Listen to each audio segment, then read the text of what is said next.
Oi, Tavuano, tudo bem? Como estão vocês? Vamos começar comigo pedindo desculpas. Infelizmente não posso estar com vocês hoje porque eu estou com conjuntivite.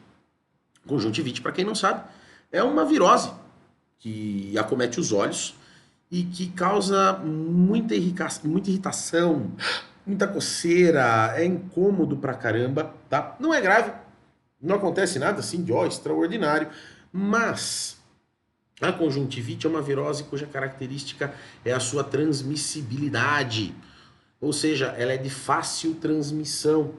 Então, pensando e, claro, tentando garantir a segurança de vocês e a minha recuperação, eu não pude estar com vocês e eu retorno assim que isso aqui melhorar dentro dos próximos dias, tá? Assim que eu passar o pico de transmissão. Então, já peço desculpas a vocês pela ausência, agradeço a compreensão, mas a minha ausência não significa que a gente não vai trabalhar.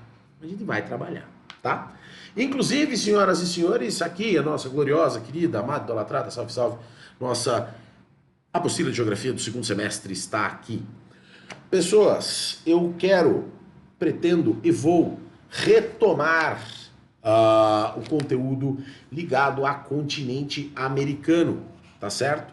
Especificamente o capítulo 7, que trata da América Latina, inicialmente, tá ok? E as suas características, primeiro naturais, depois de vegetação, ou seja, vegetação, hidrografia, relevo e etc. E pretendo também avançar até o final dos exercícios, tudo bem? Eu quero matar o capítulo 7 hoje. Eu sei que alguns de vocês já tiveram contato com esse conteúdo, entretanto, eu quero retomá-lo, revisá-lo e aprofundá-lo, de maneira a esclarecer às senhoras e aos senhores aquilo que nos interessa. Tudo bem? Bom, nosso trabalho vai começar na página 13. Aspectos gerais da América Latina, tá? Vocês já sabem, estão carecas de saber, mas eu vou repetir. A América Latina é um pedaço do continente americano, certo? Que o conforma junto com a chamada América Anglo-Saxônica.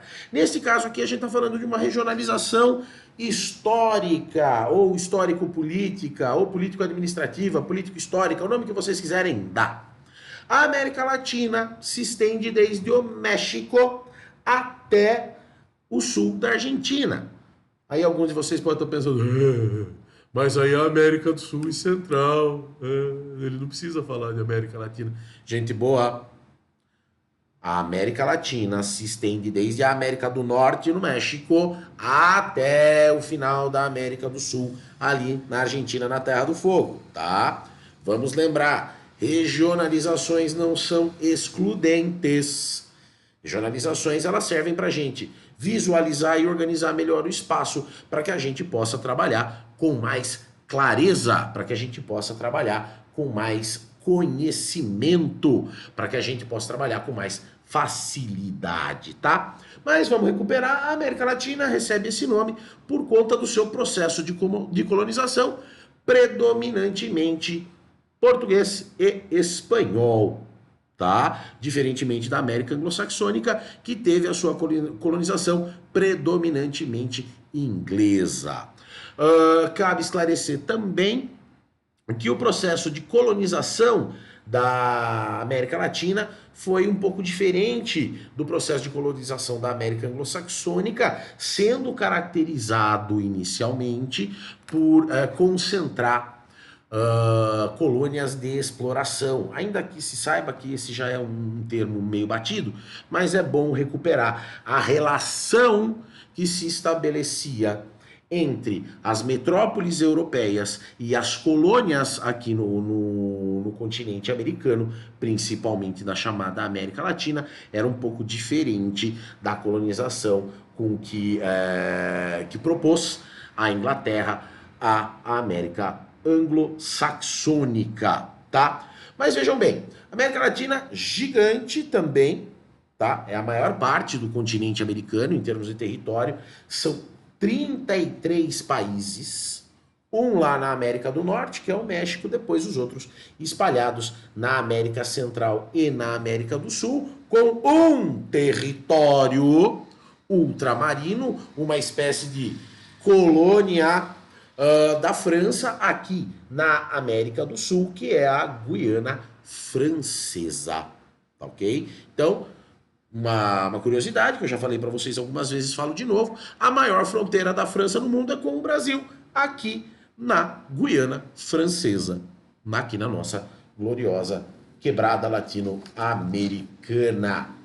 Página 14, informações mais amplas do nosso território aqui latino-americano. 21 milhões de quilômetros cortados pelo Trópico de Câncer lá no México, pelo Equador aqui na América do Sul, atravessando Brasil, Colômbia, Equador, tal, e pelo Trópico de Capricórnio aqui, inclusive, em Sorocaba, pegando parte da região sudeste e parte da região sul do Brasil, se estendendo até o Chile. Isso, como vocês também já estão carecas de saber, eu não aguento mais falar, traz características naturais próprias e muito ricas de biodiversidade para a nossa região. Grande amplitude latitudinal, ou seja, tendo o Equador como referência para norte e para sul. Também é característico da nossa América Latina ser ladeada a leste pelo Oceano Atlântico e a oeste pelo Oceano Pacífico, o que também vai alterar, como nós sabemos e vamos repetir daqui a pouco, as dinâmicas naturais desse gigante desse território. Sabemos, já na página 15, que é possível regionalizar a América Latina de diversas formas, graças a alguns elementos, tanto da paisagem quanto da geografia, elementos naturais e elementos políticos, eventualmente. Ora, a gente tem o México como parte da América Latina, estando lá na América do Norte. O Istmo Americano, que é a porção da América Central continental. As Antilhas, ou América Central insular. Os países andinos, que são aqueles que estão aos pés da Cordilheira dos Andes. Os países platinos, aqueles que fazem parte da grande bacia do Rio da Prata. As Guianas, que são esses pequenos paizinhos aqui ao norte do Brasil. E por fim, a gente, o Brasil, tá? Que é o mais diferente de todos, uma vez que teve a sua colonização promovida pelos portugueses. Então, relações culturais um pouco diferentes, de idioma evidentemente diferentes e etc. Podemos dizer aqui, a América Latina como um todo é um lugar que tem, como eu disse, riquíssima biodiversidade, coberto por florestas de diferentes tipos, desde a floresta equatorial até as florestas de altitude. Tem uma riqueza de climas gigante, o que, como vocês sabem, interfere nas dinâmicas naturais aqui da nossa região, tá? Página 16, aqui é a subdivisão regional, pintada, no caso aqui no topo da página, diferenciada especificamente aqui a América do Sul, dividida entre Guianas, América Andina, América Latina e o Brasil, que somos nós. O processo colonial da América Latina, ele como vocês também já sabem, ele é marcado pela ação, principalmente de Espanha e Portugal, eis a razão do nome América Latina, porque português e espanhol são línguas que derivam do latim e são maciçamente os idiomas que nós falamos aqui, tá ok? Seguimos. Espanhóis e portugueses foram os primeiros a chegar ao continente. Cristóvão Colombo, que navegava sob bandeira da Espanha, chegou ao continente americano em 1492. A partir de então, outros conquistadores, como Hernán Cortés e Francisco Pizarro, chegaram ao continente, o que resultou na queda de grandes impérios como a Azteca no México e o Inca no Peru. Lembrem, o continente americano já era, habitado antes da chegada dos colonizadores. Não se esqueçam, senhoras e senhores, da teoria da travessia do Estreito de Bering, que eu falei muitas e muitas vezes e continuarei falando nesse enorme deslocamento da humanidade desde o continente mãe, desde o continente africano. Página 17, um pouco mais de detalhamento. Esse processo de colonização foi caracterizado por uma imensa dominação e exploração, em que os colonos utilizavam o trabalho forçado dos povos indígenas. A economia colonial era baseada na extração de metais e na produção agrícola voltada para a exportação. Por exemplo, o Brasil foi colonizado pelos portugueses e tornou-se o maior produtor de açúcar do mundo. Falamos sobre isso já este ano e no ano passado um pouquinho também. A relação de trabalho e de exploração do trabalho dos povos originários, dos indígenas, e, na sequência, a exploração de mão de obra escravizada, capturada no continente africano. Portanto, a realidade da América Latina é uma realidade de miscigenação, de mistura, de profusão de culturas muito diferentes, das culturas europeias, das culturas dos povos originários aqui do continente americano, agora falando especificamente da América Latina, e também das culturas de raiz africana, ok? Então, dentro dessa mistura se estabelece o que a gente entende hoje como povo latino-americano ou como a América Latina como um todo, ainda que, obviamente, as divisões territoriais sejam claras entre países e etc. Bom, me perdoem, página 18, rapidinho aqui. Leia a frase e em seguida faça o que se pede. A América é um grande continente e existem diferentes formas de regionalizá-la, como a que considera critérios relacionados a aspectos culturais e forma de colonização. Pergunta A. Explique por que a América recebe o nome de América... Explique por que parte da América recebe o nome de América Latina. Ora, porque a América Latina, esta região, essa porção do continente americano, sofreu a colonização de portugueses e espanhóis, certo? Cujos idiomas derivam do latim. Falou? Pergunta B. Quais as principais características do processo de colonização da América Latina? Exploração e dominação, dominação dos povos e exploração dos recursos, uma vez que a economia colonial, né, era baseada na extração de metais, na exploração de recursos naturais, na mineração e posteriormente na agricultura. Pergunta C, a mais simples de todas. Qual país faz parte da América Latina e se localiza na América do Norte? O México. Pergunta 2. Classifique as sub-regiões da América do Sul conforme as alternativas a seguir. Meu Deus. Ai, ai. País onde predominou a colonização portuguesa. Brasil. Países localizados na Cordilheira dos Andes. São os países andinos. Conjunto de países situados nas proximidades de rios como Rio da Prata, Paraná, Paraguai e Uruguai. Países platinos. Plata, né? Prata, né? E por fim, região formada por países e territórios localizados no Planalto das Guianas. Guianas, né? Guianas. Então, sequência correta, B de bola, C de casa, D de dado, A de amor. Exercício 3 na página 19. Observe o mapa e preencha a tabela indicando a localização geográfica. Gente boa, a resposta do exercício da página 19 está diretamente na página 15. As subdivisões e a posição geográfica. Mas vocês também podem se socorrer aqui no mapa com a nossa gloriosa legenda. O México está na América do Norte, o Istmo Americano é a América Central Continental, as Antilhas é a América Central Insular, países andinos, países platinos, as Guianas e o Brasil se encontram na América do Sul. Tá? Simples e rápido, papo. Página 20. Relevo e clima na América Latina.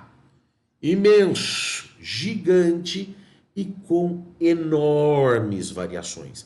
A gente sai de desertos quentes no Atacama, como no México, até as geleiras na Patagônia. Aqui a gente tem o Atacama no Chile, que é um deserto frio. Veja, quase tudo que existe em termos de clima a gente encontra aqui na América Latina. Quase tudo, praticamente tudo.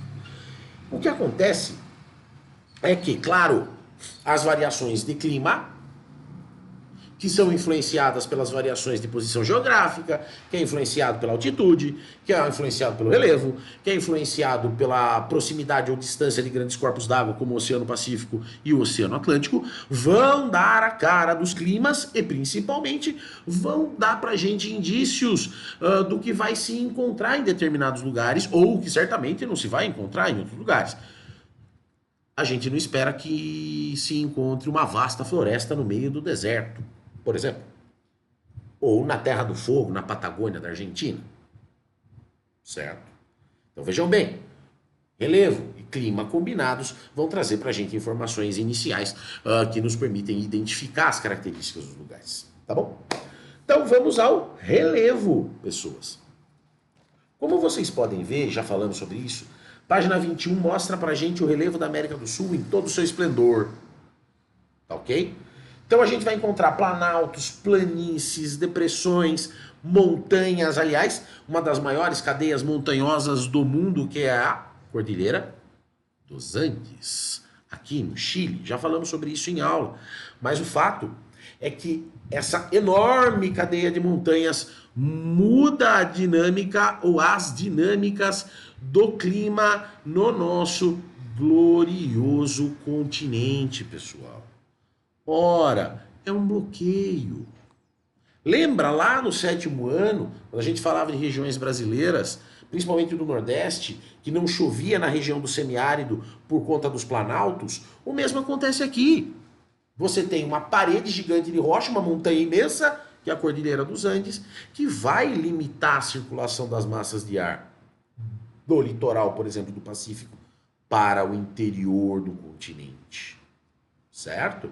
Então a gente precisa estar ligado nessas informações, que às vezes não são ditas, mas estão aqui ilustradas, como no mapa da página 21. Esse mapão de relevo. Ora, um predomínio de planícies em áreas de grandes bacias hidrográficas, como é o caso do Amazonas, como é o caso do Rio da Prata, aqui atravessando os Pampas, certo? Aqui logo aqui em cima, a planície platina.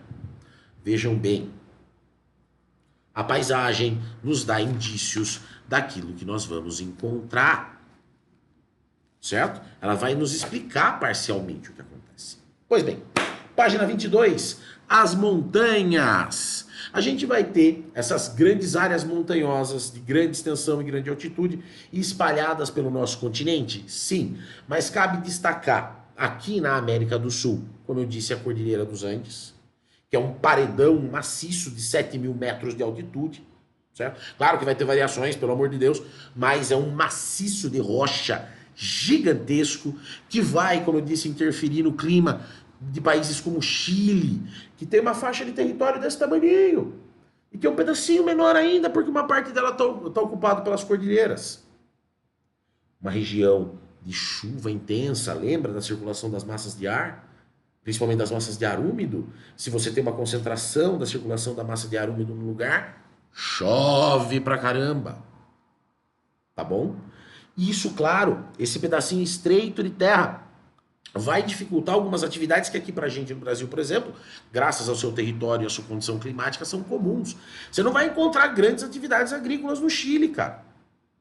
É pouquinho. Mas o que tem de água é uma fábula.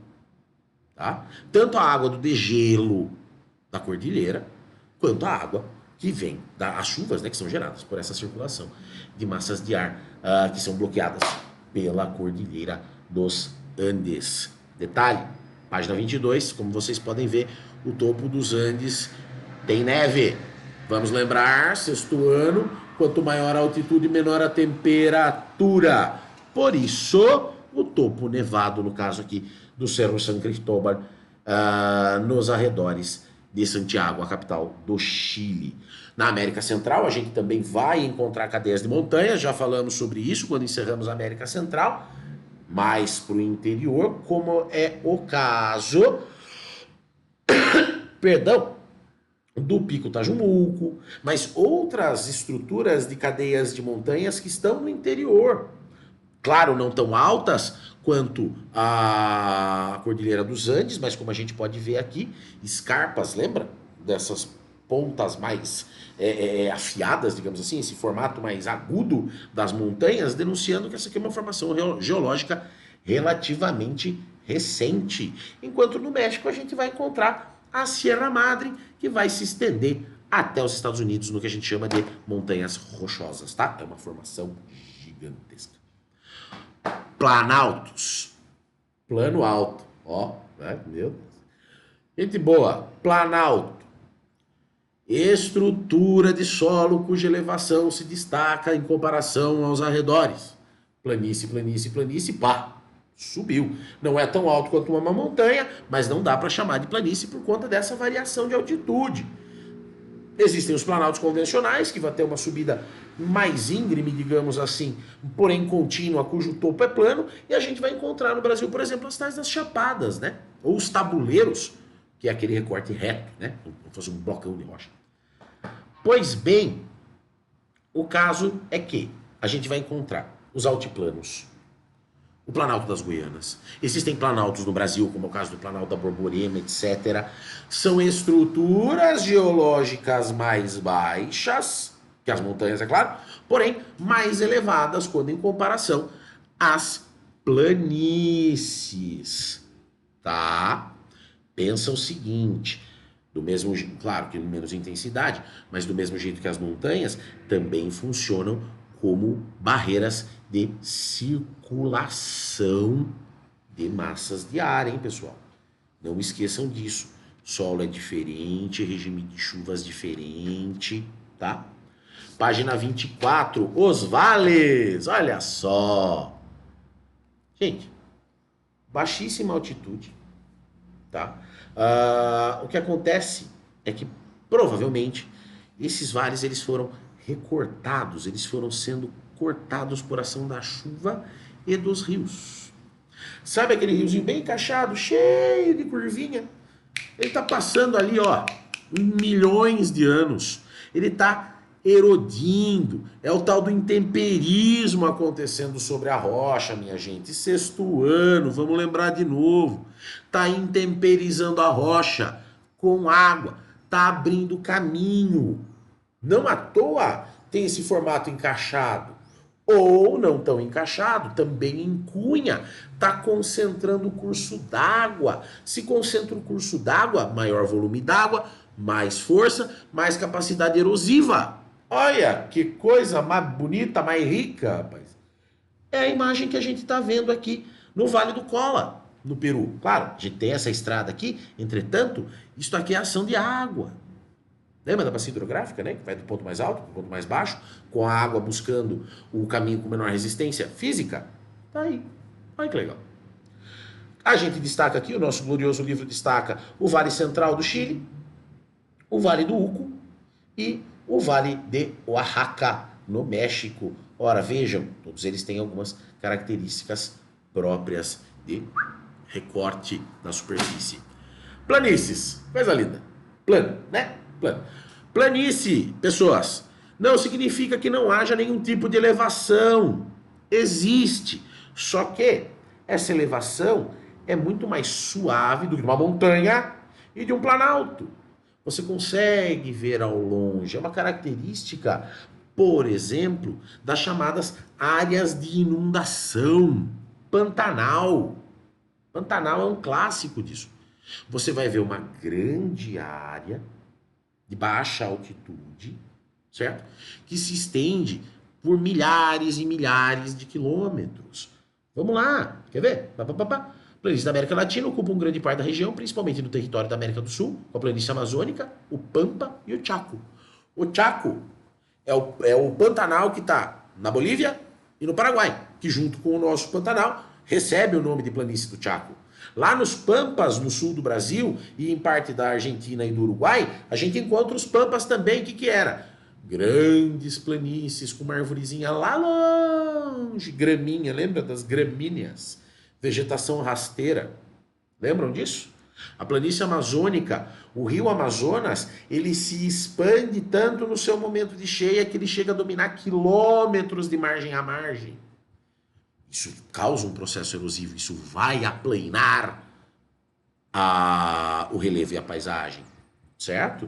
Então vejam bem, as planícies, elas, no nosso caso, e é fácil de observar, elas são ou melhor, as planícies representam as nossas grandes áreas, por exemplo, onde se pratica a agricultura. Ora, tá lá o tratorzinho, ele flui suave em linha reta, sem ter que dar de frente com uma montanha qualquer, tá? Bueno, página 26, clima. Dá-lhe clima. É dá-lhe clima no continente, no subcontinente sul-americano. A gente tem desde o calor mais sufocante no Equador até o frio mais congelante no sul do continente. A gente vai ter climas que vão mudar conforme a altitude, climas que vão mudar conforme a quantidade de chuva, climas que vão mudar conforme a quantidade de insolação, a posição que cada lugar ocupa no planeta. Veja, ainda que, claro, a maior parte do território da América Latina, ou da América do Sul, nesse caso, se concentra em porções mais quentes, né, próximas ao Equador até o Trópico de Capricórnio, sul do Trópico de Capricórnio, vamos lá, clima subtropical, clima polar. A gente vai encontrar desertos dos mais diversos, desde os desertos quentes ou semiárido, como é o caso do Brasil, até o deserto frio no Atacama, ali no Chile. Okay? A gente vai encontrar, por exemplo, clima tropical de altitude, onde a gente estava aqui na floresta amazônica, ou melhor, na Mata Atlântica. A gente vai encontrar clima equatorial no meio da floresta amazônica, quente e úmido o ano inteiro, com mais ou menos chuva. Aqui, no nosso caso, a gente vai ter estações bem definidas, invernos frios e secos, verões quentes e com chuva. Tudo isso a gente encontra espalhado pelo continente, pelo subcontinente sul-americano. Tanto que é o que a gente vê na página 27. Olha só na legenda do mapa. Clima equatorial, tropical, subtropical, desértico, semiárido, mediterrâneo, temperado, frio polar e frio de montanha. Tudo isso aqui na América Latina. E olha só como existe uma certa predominância. Vejam bem, clima equatorial próximo à Amazônia. Não, né? Não à toa. Linha do Equador passa aqui. A gente vai encontrar o clima subtropical na região sul do Brasil, no Paraguai, na Argentina, no Uruguai. Outro, não à toa, abaixo do Trópico de Capricórnio. A gente vai encontrar o frio de montanha, onde mais, se não na Cordilheira dos Andes. O frio polar aqui ao sul da Argentina. Vejam bem a riqueza. Ah, sem falar das correntes marítimas, olha só. Correntes frias e correntes quentes mudando de posição o tempo todo. Vamos lembrar, essas correntes aqui também são responsáveis pelas massas de ar, porque não vamos esquecer, os oceanos lançam o vapor para a atmosfera que é transportado pelas massas de ar. Certo? Então vejam bem as comparações mais óbvias possíveis. Aqui as duas fotos que estão no final da página 27. Uma, Montego Bay em Kingston, na Jamaica. Kingston aqui é o Caribe, né? Caribe mesmo. E do lado, Durango, no México. Montanha. Olha só. É muito rico. E não é difícil de entender, não, gente. Se vocês estiverem atentos, principalmente à paisagem, dá para pegar rapidão, tá? Na página 28, eu não cheguei a mencionar, mas vou mencionar agora os chamados rios voadores. Além dos fatores climáticos que influenciam o clima da região latino-americana, existem alguns fenômenos atmosféricos que podem interferir nos índices pluviométricos, ou seja, de chuva, em determinadas áreas. Os chamados rios voadores são grandes correntes de ar, carregadas de vapor de água, muitas vezes acompanhadas por nuvens, que são transportadas pelos ventos. Eles são importantes porque carregam a umidade da bacia amazônica, maior floresta tropical do mundo, maior bacia hidrográfica do mundo, ou seja, umidade pra caramba, e distribuem para diferentes regiões da América Latina. Já falei para vocês, só chove aqui em São Paulo, maior volume de chuva, por conta desses rios voadores, as massas de ar, as correntes de ar que trazem essa umidade lá da Amazônia, aqui para baixo. Falou? Página 29, exercício, rapidinho. 1. Complete o quadro a seguir com o nome de algumas formas de relevo da América Latina. Caracteriza-se por áreas planas e de baixas altitudes na América do Sul, abrangendo Brasil, Uruguai e Argentina. Pampa, ou a planície dos Pampas, ou os Pampas, enfim. Formada por uma grande faixa de terras de baixa altitude, situada entre os planaltos brasileiros e das Guianas, é a planície amazônica. Região com altitudes entre 1.000 e 2.500 metros e que abriga grandes cidades, o Planalto Central no México. Aliás, a concentração humana em maior altitude no mundo. Localiza-se na Argentina e possui cerca de 6.952 metros de altitude. É o Aconcagua, o ponto mais alto dos Andes. Localizado aos pés da Cordilheira dos Andes, a região apresentava variações de altitude entre 900 e 1.200 metros acima do nível do mar. É o Vale do Uco, tá? E localizado na Guatemala e possui 4.228 metros, é o Pico Tarrumulco. Ok? Muito bom. Temos uma imagem aqui relacionada ao exercício 2. Observe a imagem e faça o que se pede, que é um vale. Vales são áreas mais baixas que contrastam com áreas mais altas, como aquelas que apresentam terrenos de baixas altitudes e que se estendem próximas às bases de montanhas, montes e planaltos. Em muitas dessas áreas de baixas altitudes podem ser encontrados rios ou riachos. Lembra do recorte? Passou o rio, intemperismo, erosão, intemperismo, erosão, intemperismo, erosão, vai baixando, baixando, baixando, até que encaixa o rio no fundo do vale. E como os planaltos são chamados no Brasil, podem ser chamados de chapadas também, dependendo do seu desenho. C. Deu um exemplo de planalto que possui altitude elevada e está localizado na América do Sul.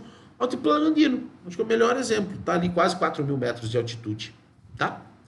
Explique o que são rios voadores e qual a importância desses rios para as diferentes porções da América Latina. Ora, são grandes, como que eu posso dizer? São grandes correntes de ar que estão carregadas de água, de vapor de água, no caso, e que se deslocam pelo continente, fazendo com que haja alterações no regime de chuva dos lugares. Simples assim, leva a chuva do ponto A para o ponto B, da Amazônia para Sorocaba, por exemplo. Falou? 4. Observe os mapas a seguir e faça o que se pede. Aqui temos um mapa de climas e correntes, e depois um mapa um mapa hipsométrico, um mapa que considera a altitude como variável. Quais climas predominam na América Latina segundo a classificação apresentada no mapa? Equatorial e tropical, sem conversa, tá? Pode até puxar o subtropical também, mas é equatorial e tropical. Considerando a linha do Equador e os trópicos, explica as variações de temperatura que podemos encontrar na América Latina. Meu Deus! Perto do Equador, quente. Vai se distanciando do Equador, diminui a temperatura. Abaixo do Trópico de Capricórnio, frio. Ok. Temos também a altitude. Quanto maior a altitude, menor a temperatura. Acabou. Básico. Elementar da geografia. Explica as características do clima da região dos Andes. Ora, acabei de falar. Frio de montanha, relevo e altitude, cara. Muito alto, baixa temperatura. Inverno rigoroso e tal. Explique o que é hipsometria e como ela é utilizada na produção de mapas. Ora, a hipsometria é usada na produção de mapas, considerando as diferenças de altitudes dos relevos daquele lugar que você está pesquisando. Por exemplo, este mapa aqui da 31 é um mapa hipsométrico que leva em consideração o relevo e altitude da América do Sul, especificamente aqui, tá bom? 32. Vegetação e hidrografia na América Latina. Estamos tendo. Falamos sobre isso, estamos tendo. Já falei sobre isso várias vezes, repito. Tem umidade e tem calor na medida certa. E o solo tem alguma fertilidade, pá, vai ter floresta, tá? Aqui na página 33, pessoas, a gente encontra florestas tropical, equatorial e temperada, tá? Na América Latina, são essas florestas cujas características são muito semelhantes. Florestas altas, tá? Grandes árvores, copas grandes, estratificada, ou seja, você vai encontrar vegetações em vários degraus, em vários níveis dessa floresta. Vegetação baixa com folha grande para captar a luz que passa das copas mais altas. Florestas caducifólias, ou seja, florestas cujas folhas caem. E lembrando, por conta de ser caducifólia, é que essas grandes florestas conseguem se nutrir e prosperar e progredir, porque afinal de contas, essas folhas mortas que caem no chão são matéria orgânica que devolve para o solo a sua fertilidade. Ora, tá? Aqui falando especificamente de floresta tropical e equatorial. A floresta temperada é um pouquinho diferente, tá? São de temperaturas mais baixas, mas também tem uma cobertura de copa grande, tudo bem? E a gente encontra coníferas. Vamos ter pinheirinhos nas florestas temperadas, apesar de serem pouco comuns no contexto geral da região. Deserto. Deserto é o quê? Deserto é lugar que tem pouca umidade, portanto chove pouco. É seco porque não chove e não chove porque é seco, tá? Existem desertos quentes e existem desertos frios. Não se esqueçam disso. Região desértica está ligada à condição de umidade, não de temperatura. Tanto que a gente vai encontrar aqui o deserto do Atacama, por exemplo. A gente vai encontrar o deserto de Sonora. Atacama, do ladinho dos Andes, tá? No altiplano chileno. Sonora, no México, se você seguir um poucos quilômetros para frente, você chega no Arizona, os lugares mais quentes do mundo. Sabendo dessa realidade climática, não é difícil de a gente entender que são regiões pouquíssimo habitadas, né, gente? É meio complicado viver no deserto, mas tá bom. Estepes e pradarias, olha que belezinha. Aqui também na página 34. Vamos lá, presta atenção. Regiões de clima seco predomina um tipo de cobertura vegetal que se caracteriza pela vegetação rasteira, como gramíneas e poucos arbustos. Esse tipo de cobertura vegetal é denominado estepe. As estepes também são encontradas na América do Sul, na Patagônia, na Argentina e tal. Estepe não é pradaria. Estepe é estepe. Pradaria é pradaria. Vamos para pradaria agora.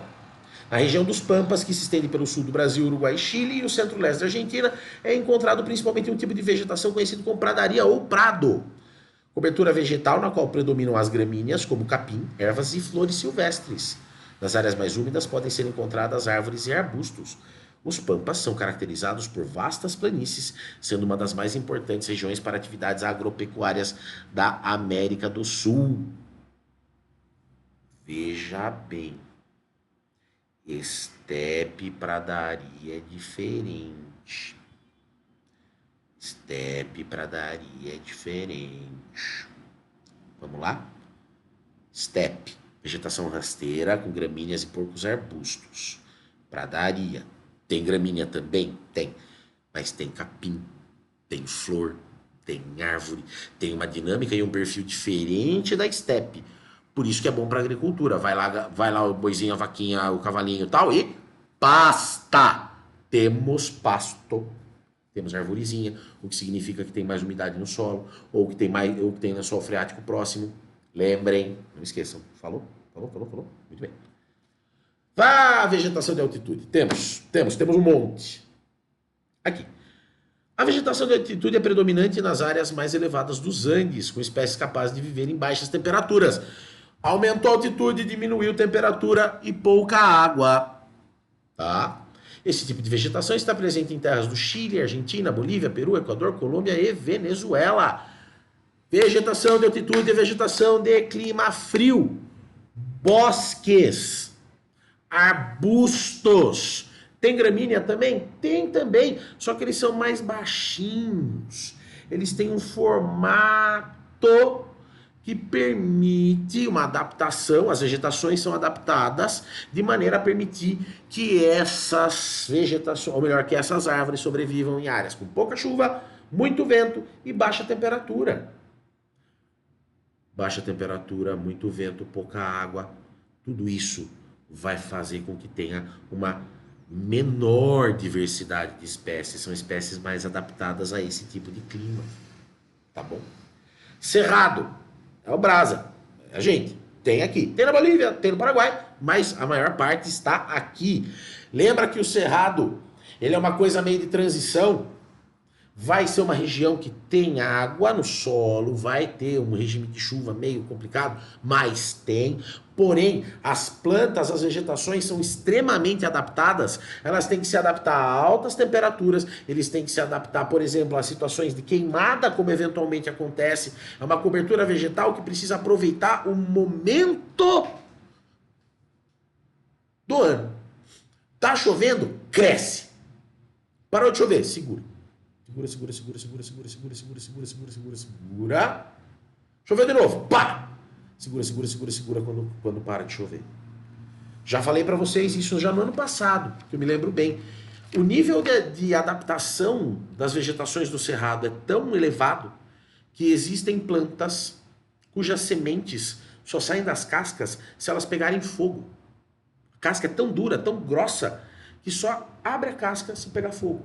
Então veja bem, já existe um nível de adaptação daquela vegetação para uma realidade que acontece ali, queimadas eventualmente. Eventualmente, tá? Não é alguém que foi lá e pôs fogo.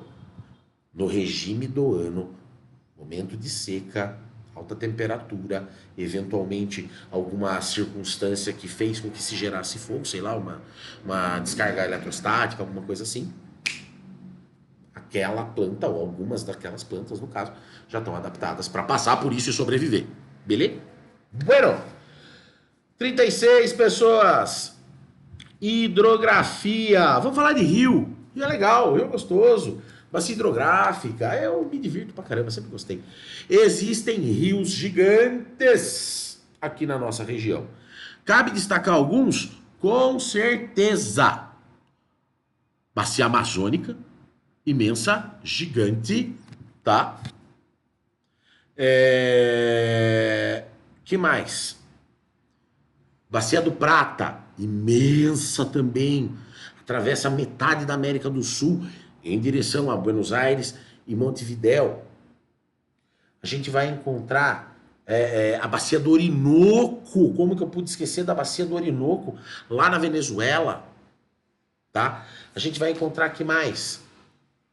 Além das águas superficiais, desses grandes rios, e o Brasil tem uma riqueza hidromineral gigante, tá? As grandes bacias, algumas das maiores bacias hidrográficas do mundo cortam o Brasil ou estão no Brasil, mas também a gente precisa se lembrar das águas não superficiais, pessoas, em especial, aqui dito, o aquífero Guarani, na página 40. Vejam, só de superfície, o aquífero Guarani tem 1 milhão de quilômetros quadrados. É a maior reserva de água doce e potável subterrânea do mundo, cara. Vocês têm noção? A gente está literalmente sentado em cima.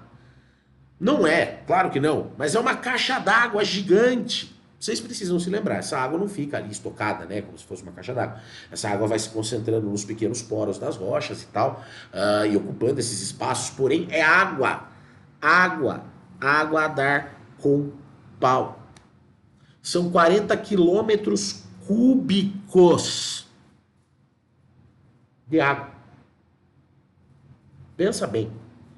1 metro cúbico, que é um negócio de 1 por 1 por 1 metro, tem 1000 litros d'água. Faz a conta, pergunta para a Renata. Quanto que é isso de água, senhoras e senhores? Pensa bem. É muita coisa. Isso sem contar as áreas de recarga, que é onde a água penetra no solo. Primeiro fica nos lençóis freáticos, que é uma camada mais superficial, e depois vai até o aquífero. Lá embaixo, centenas de metros de profundidade. E é isso que garante a potabilidade das águas de aquífero, porque elas são filtradas pela terra, pelas rochas, por rochas mais e menos porosas, por grandes calotas de rochas até se acumularem. É o que a gente pode chamar, sem medo de errar, de a maior preciosidade que nós temos aqui no nosso continente. E é por isso que a gente precisa cuidar disso aqui, gente. É nosso, tá? Se liga, presta atenção. Pois bem, coisas bonitas do tio. Vamos fazer uns exercícios rapidinhos aqui. Isso aqui já ficou longo pra caramba. Página 41, observe o mapa e em seguida faça o que se pede. Quais são os tipos de florestas existentes na América Latina? Dê um exemplo e indique alguns países onde esse tipo de cobertura vegetal é encontrado. Ora, a gente tem floresta tropical, floresta equatorial e floresta temperada. Tá? Então vamos lá. A gente encontra floresta tropical, por exemplo, no Brasil. A gente encontra a floresta temperada na Argentina. A gente encontra a floresta tropical na Colômbia. Já matou a pau, tá? Explique as características da cobertura vegetal de deserto e cite um deserto localizado na América Latina. Pouca vegetação, e essa vegetação é profundamente adaptada a essa secura toda, essa aridez toda. E um exemplo que a gente tem aqui é o do deserto do Atacama, por exemplo, no Chile. Tá bom. E que tipo de vegetação é encontrada na Cordilheira dos Andes? O nome já diz, vegetação de altitude, né? Boas, vamos lá. Associe os corpos d'água com suas respectivas características. A bacia do Amazonas é a maior bacia hidrográfica do mundo e é vital para a navegação e geração de energia no Brasil. Vamos fazer melhor isso aí? Eu não gostei. Vamos lá. Uma das maiores reservas de água doce subterrânea abrangendo partes do Brasil, Paraguai, Uruguai e Argentina. Acabei de falar dele, o aquífero Guarani. Segunda bolinha, maior bacia hidrográfica do mundo, vital para a navegação e geração de energia no Brasil, bacia do Amazonas, pessoas. Terceira bolinha, principal rio da Venezuela e um de seus afluentes está localizado em hidrelétrica Simão Bolívar, é o rio Orinoco. Depois vocês dão uma olhada lá e consultam. E por fim, bacia conhecida também como bacia do Rio da Prata, é a segunda maior bacia do Brasil e estende-se também por Bolívia, Uruguai, Paraguai e Argentina, é a bacia Platina. Coisa linda, viu? Coisa linda. Rio Paraná, Rio Iguaçu. Rio Tietê, inclusive. Caso vocês não se lembrem, o Rio Tietê, ou melhor, vamos lá. O Rio Sorocaba é um afluente do Rio Tietê, que é um afluente do Rio Paraná, que é um afluente do Rio da Prata. Ou seja, você consegue chegar de Sorocaba a Buenos Aires de barquinho. Eu recomendo? Não recomendo. Mas que dá. Bom, complete as afirmativas com os corpos d'água do quadro a seguir.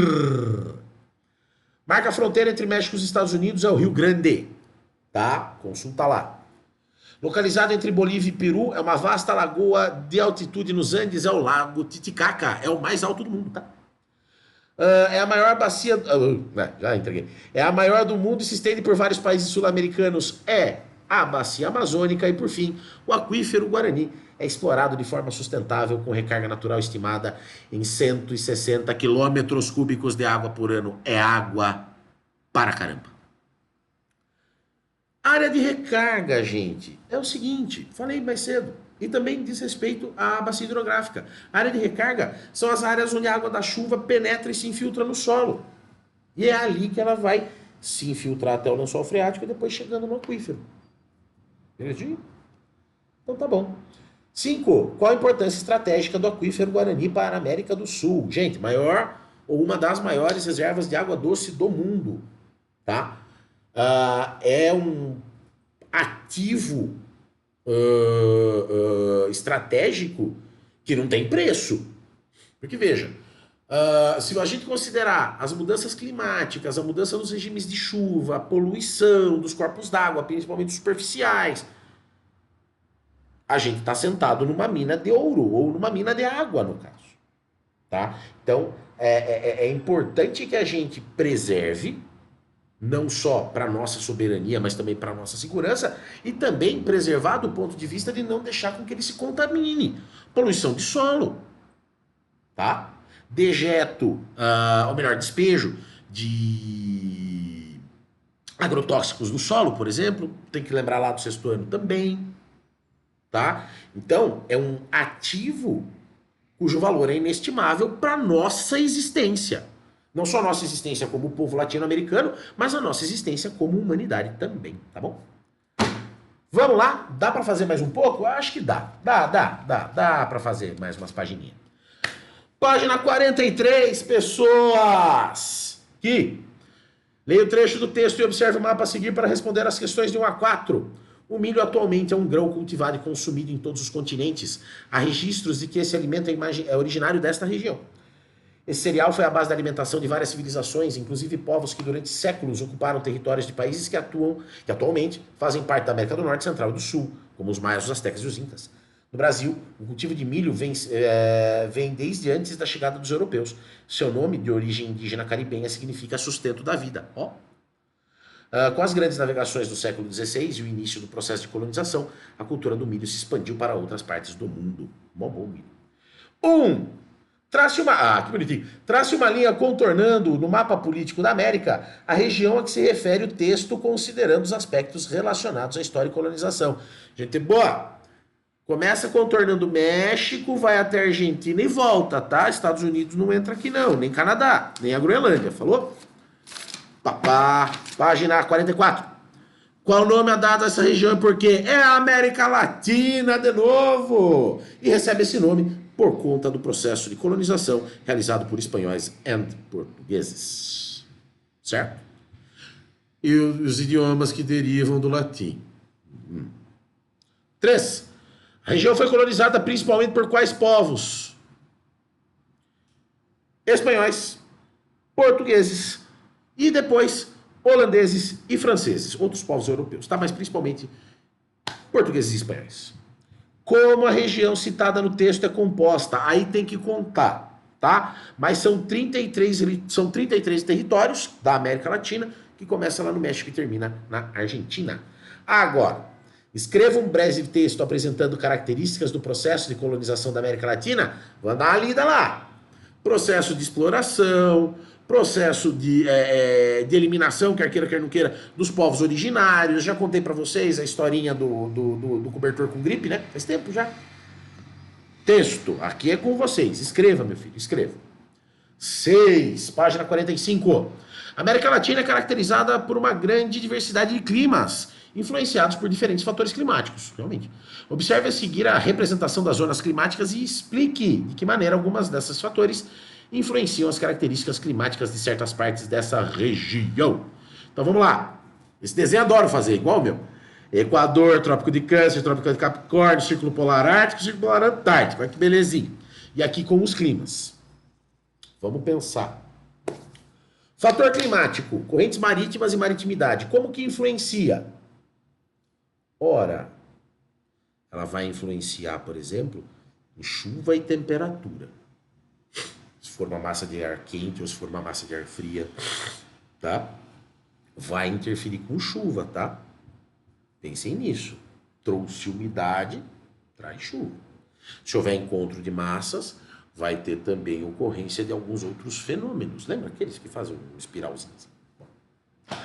Como que a altitude influencia? Ora, especialmente nos Andes, ela vai influenciar diretamente no clima. Lembrando, mais alto, mais frio. E também na circulação das massas de ar, hein? Tem que lembrar a circulação das massas de ar. E a latitude, pelo amor de Deus, gente boa. Quanto mais perto do Equador, mais quente. Quanto mais longe do Equador, mais frio. Desconsiderando a variação de altitude, tá bom? Mas, por favor, do Equador em direção ao polo, seja norte ou seja sul, temperatura cai. Abençoadinhos. Tá bom? Gente boa. Matamos a unidade 7. Não, tem mais um pouquinho. Pera aí. Página 46. Analise esse mapa hipossométrico. É um mapa de relevo, bênçãos. E faça o que se pede. Considerando a técnica aplicada na elaboração do mapa e a região que está sendo representada, complete a lacuna acima com o título adequado. Ora, pode ser relevo da América do Sul, pode ser mapa hipossométrico da América do Sul, qualquer um dos dois funciona. Complete a tabela informando o nome da informação que está sendo descrita. Área de baixa altitude que abriga a maior floresta equatorial e a maior bacia hidrográfica. Acabou. Planície amazônica. Principal área montanhosa da América Latina. Acabou. Cordilheira dos Andes. Vamos lá. Região semiárida. Opa. Vamos ter que olhar aqui nos dois mapinhas. Região semiárida com altitudes entre 500 e 1.500. Importante para a criação de gado ovino e mineração. Opa. Isso aqui é o Planalto da Patagônia, tá? Aqui na gloriosa Argentina. E por fim, conhecida também pelos nomes de Campos Sulinos ou Campos do Sul. Caracteriza-se por áreas de baixa altitude, extensa área de pradaria abrangendo o Brasil e Uruguai. É a planície do Pampa, meu povo. Agora sim terminamos. Senhoras e senhores, matamos o capítulo 7. Olha que coisa fofa. Já tem conteúdo para P1. Muito bom.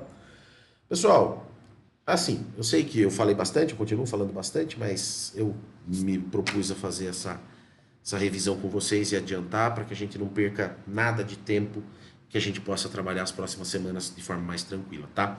Então, mais uma vez, eu peço desculpas a vocês por não poder estar aí. Agradeço a atenção de vocês. Espero que não tenham dado trabalho, né? Deixa o tio feliz, né? Deixa o tio mais tranquilo. Semana que vem, eu já tô aí de volta, vou estar melhorzinho. Isso aqui já vai estar menos feio, porque se vocês pudessem ver de perto. De longe já tá feio e de perto parece que tá longe, tá? Mas vai dar tudo certo, tá bom? Então, para vocês, uma boa semana. Fiquem bem, se cuidem, fiquem bonzinhos. Beijo. Até a próxima. Tchau.